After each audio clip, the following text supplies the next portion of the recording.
In the last 3 weeks, I saw a common theme among earnings from Netflix, PayPal, Apple, Nvda, and many others. And especially after the major earning letdown from Netflix and PayPal, the common theme is that it's not good enough. So here's the deal. Doesn't matter the company, doesn't matter the stock, and doesn't matter the sale, the revenue, or any other metric you want to measure. At the end, market is trading on emotions. And when we get emotional, we make decisions that are not carefully thought after. The market is emotional and simply not a true picture of many stocks or for many stocks. So let me share the screen right now and kind of show you what I'm talking about over here. So before I show you these charts, let me draw a very simple picture that I have actually mentioned in my previous videos about what market is looking for. So this is right here. This is a chart and this is the revenue right here, okay? And this is the year. So let's say this is 20, 21, and 22. And hypothetically speaking, this is all hypothetical number. We are talking about 5 million, 10 million, and 20 million. Let's say this is revenue, okay? Now, as before pandemic, or this is 19 actually, okay? So before pandemic, we were right here, okay? During pandemic, the revenue went up, just like that over here, all the way to 20. Then, as we started to get out of the pandemic, people started to kind of spend less money because the money started to run out, government started to stop offering free money, and then we started to come down over here. And then now we are seeing the earnings come out like this. So if you pay attention, from 2019 or pre-pandemic level, we are still trading. Let's say that this was pre-pandemic level, we are still trading and going in the right direction. But if you compare it to 2020, which was not so normal year, we can see that we are far below. And this is not because the company stopped producing the goods or companies stopped delivering results. They are still producing the same amount of, I would say, goods or same amount of revenue in a way. And they also have higher expectation. Look, any earnings that you want to measure, go to Apple, go to Google, go to Amazon, go to Nvda. All these earnings have been wonderful. They have beaten top and bottom estimates. They have given clear guidance on 2022, and they have been strong than ever. Yet the stock did maybe fly for a day and then it came down. Because again, market is all emotional right now. FOMC, we don't know if they're going to raise 0.25 basis or 50 basis. Russia, Ukraine, we don't know if Russia is going to invade, is going to back down. We don't know what's going on over here. And in these market conditions, the worst thing you can do is play on emotions. That's why I did a video on Nvda yesterday talking about how Nvda will beat. And they beat on all the metric. But yet, I did not play any options or I did not play the stock. I kept with what I have and I'm okay to hold that for a long time. Just because I knew it doesn't matter what they come out with, stock is maybe just going to stay where it is, which in my opinion it is, even though it's down, but it's so minuscule in terms of where the stock price is that it doesn't matter. And then if they would have beaten or if they would have really came out with a bad earning, we could have seen a really big down. And I knew the earnings would be good. So if the earnings are good, stock is just there, just a little blip. But if the earnings are bad, the stocks are tanking. Look what happened with Upstart. Upstart's earnings were phenomenal. They were good. Their 400 million in stock buyback is a big deal for a young company. And stock flew like 35-40% yesterday. What did I do? I did not buy call, but I actually bought put. I bought put for March because I know this rally is going to cool off. One little tweet that Russia is actually adding more troops, which we got from a news, multiple news articles that I'm seeing now talking about how Russia is actually adding more troops. Before it was mentioned in the news that Russia had about 130,000 troops, but NATO is now saying they have 150,000 troops. So 20,000 more than before previously estimated. So if these kind of news articles will come out, doesn't matter what Upstart did, it'll be forgotten in a day or two and we are going to see the stock plummet and come down. So these are really crazy times that we are in. And again, I have mentioned in my Discord video, somebody asked me, hey, are you playing this particular like Roblox, for example, or Upstart? And I'm saying I'm not doing anything. I'm just sitting on the sideline because again, that's another way of hedging, is saving your cash.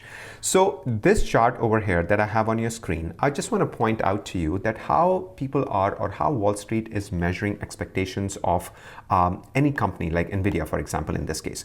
So Nvda, they're calling it as still pricey. Of course, if you look at price to earnings and price to sales, the stock has really skyrocketed in the last 1 year. And we know that stock is trading at higher multiples.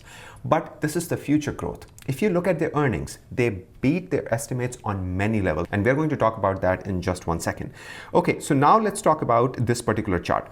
So this is where we were in 2017. And after that, in 2018, when we had that crash, it was trading very, very close to the market. So the pink is Intel and orange is TSMC. That's another semiconductor. And of course, Intel we know is making chips. So this was, Nvidia was trading very close to Intel and TSMC. And then the blue is the Philadelphia Stock Exchange Semiconductor Index. And then we were seeing that how close it was trading. Then came 2020, where Nvidia has a euphoric rally. Then came the 2021 crash in the beginning of March, and the stock price came down. And then they announced over here that they are going to be splitting the stock, and then boom, the stock rallied all the way high in the ratio as compared to the Intel and TSMC and also Philadelphia Stock Exchange Semiconductor Index. So all three were maintained and were kind of traveling very close range except Nvidia. Nvidia was flying. That's why Nvidia is still priced really high as compared to these other metrics. But Nvidia's TAM, or total addressable market, is unlimited. They are growing leaps and bounds. They are doing all the right things. They are inventing, they are going to a new direction. Automotive, gaming, data center is all very new for Nvidia, and their growth is unparalleled. They are doing things which are really, really smart. Look, professional visualization, which I mentioned, is going to be a key for Nvidia. Look at their revenue. Go back and look at the earnings. That was one of the most exciting things I saw. While Facebook or Meta is still trying hard to generate any kind of revenue from that service, Nvidia is already generating revenue from that service. It's called digital twin in the commercial sector.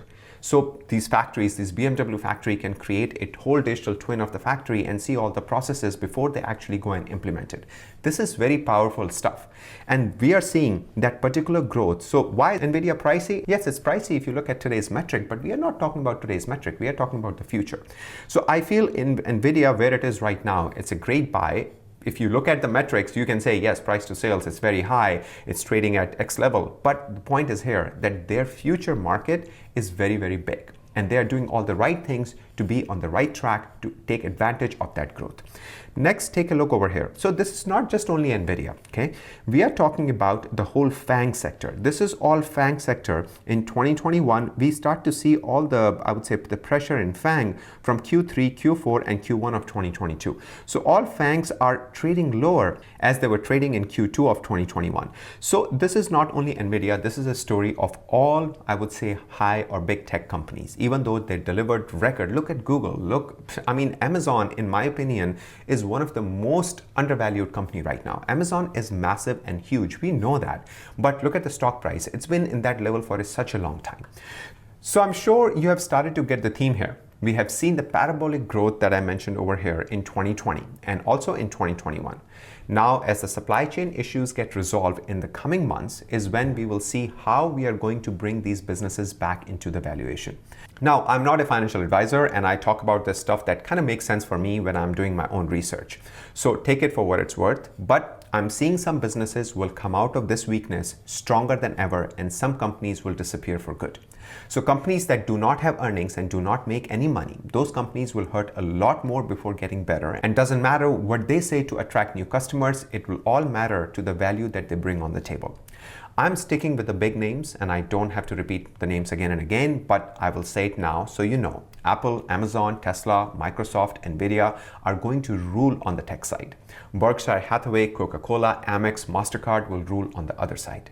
I hope I provided some value, and if you liked the video, then consider subscribing to the channel and give it a thumbs up. And for more one-on-one conversations, consider joining our Discord and Patreon. Links are in the description below. As always, a pleasure to share all of this with you. Until next time, you all have a sparkling day.